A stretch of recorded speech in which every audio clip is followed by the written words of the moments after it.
बहुत बहुत स्वागत है आप सभी लोगों का हमारे यूट्यूब चैनल में। आज की इस वीडियो में हम लोग प्रक्षेप्य का पथ परवलयाकार कब होता है इसके शर्त को जानेंगे और डायग्राम के हिसाब से समझेंगे। चलिए तो सबसे पहले इसको थ्योरी समझ लेते हैं कि इसका प्रक्षेप्य क्या पथ जो होता है परवलयाकार कब होता है, उसका होने का शर्त क्या है। तो देखिए यहाँ पे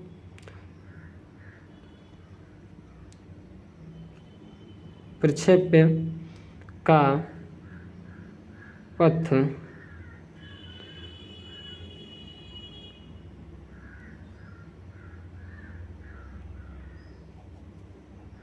परवलयाकार होने का शर्त क्या शर्त है कि अगर शर्त इसका क्या होगा कि प्रक्षेप्य जो है परवलयाकार पथ पर चलेगा। चलिए तो पहला शर्त क्या है, प्रक्षेपित पिंड को बहुत ऊंचाई तक न फेंका जाए, को बहुत ऊंचाई तक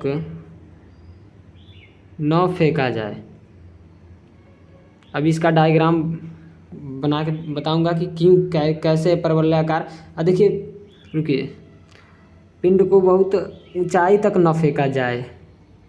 अब परवलयाकार होता कैसे, ऐसे ऐसे, ये परवलयाकार हो गया। अभी डायग्राम के हिसाब से समझाऊंगा कि कैसे बहुत ऊंचाई तक फेंक देंगे तो परवलयाकार नहीं होगा। दूसरा शर्त क्या है, दूसरा शर्त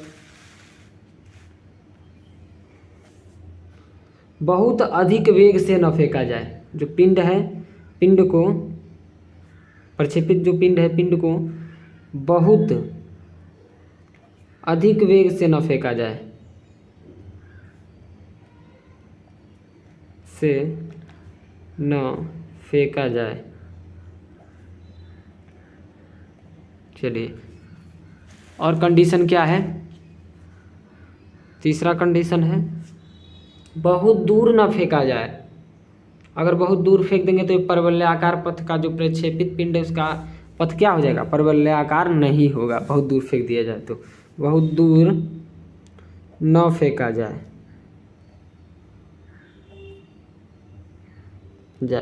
चलिए अब इसको डायग्राम के हिसाब से समझते हैं। पहला ले लेते हैं।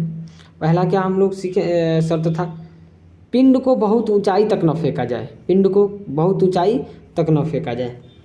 जब हमको किसी प्रक्षेपित पिंड को अगर बहुत ऊंचाई तक फेंकना है, किसी पिंड को बहुत ऊंचाई तक फेंकना है तो थीटा का मान क्या हो जाएगा, 90 अंश हो जाएगा। ठीक है, थीटा का मान कितना हो जाएगा, 90 अंश हो जाएगा। तो यहाँ पे अगर यहाँ से हम प्रक्षेपित कर रहे हैं कोई पिंड, अगर थीटा का मान 90 यानी कि ये पिंड कहाँ फेंक दिए, उच्चतम यहाँ तक फेंक दिए, बहुत ऊंचाई तक, यहाँ पी बिंदु तक फेंक दिए। वो बिंदु से फेंके हैं उच्चतम ऊंचाई तक, कितना, पी बिंदु तक, यहाँ तक फेंके, ऐसे फेंके, फिर से तो ऐसे ही तो गिरेगा फिर नीचे।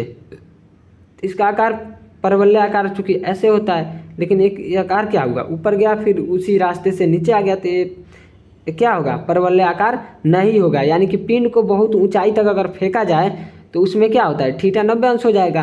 और जब ऐसा करेंगे हम, पिंड को बहुत ऊंचाई तक फेंकेंगे तो परवलयाकार पथ नहीं होगा, पिंड का जो परवलयाकार पथ नहीं होगा। चलिए दूसरा कंडीशन क्या है, बहुत अधिक वेग से न फेंका जाए।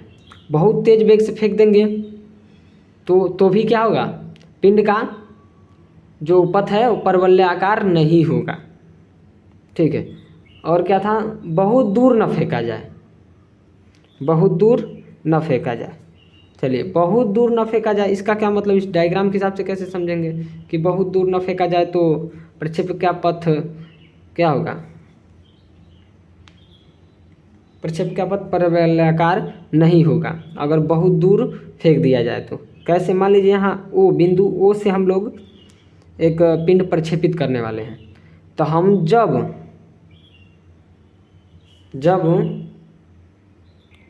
पिंड को बहुत दूर तक फेंकना है तो थीटा का मान कितना हो जाएगा, 45 अंश होगा। पिंड को बहुत दूर तक फेंकना है तो थीटा का मान क्या हो जाएगा, 45 अंश हो जाएगा। कितना हो जाएगा, 45 अंश हो जाएगा। चलिए, तब थीटा का मान 45 होगा जब बहुत दूर फेंकना है। ठीक है, समझ रहे हैं बात को। तो बहुत दूर फेंकना है तो थीटा का मान क्या होगा, 45 अंश। तो ऐसे जो पिंड यहाँ से हम फेंकेंगे 45 अंश पे ऐसे जाएगा, फिर उसके बाद से ऐसे होके हल्का सा ऐसे गिर जाएगा। तो ये भी परवलय आकार नहीं होगा। ठीक है, ये भी परवलय आकार नहीं होगा। तो यही सब कंडीशन है जो कि प्रक्षेप्य का पथ परवलय आकार होने का निर्धारण करता है।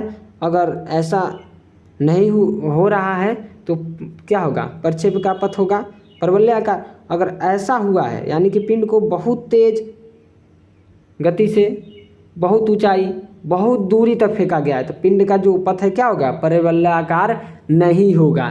तो बहुत बहुत धन्यवाद आप सभी का हमारे YouTube चैनल में जुड़ने के लिए। चलिए मिलते हैं अगले वीडियो में। चैनल को सब्सक्राइब कर लीजिएगा अगले वीडियो की नोटिफिकेशन के लिए।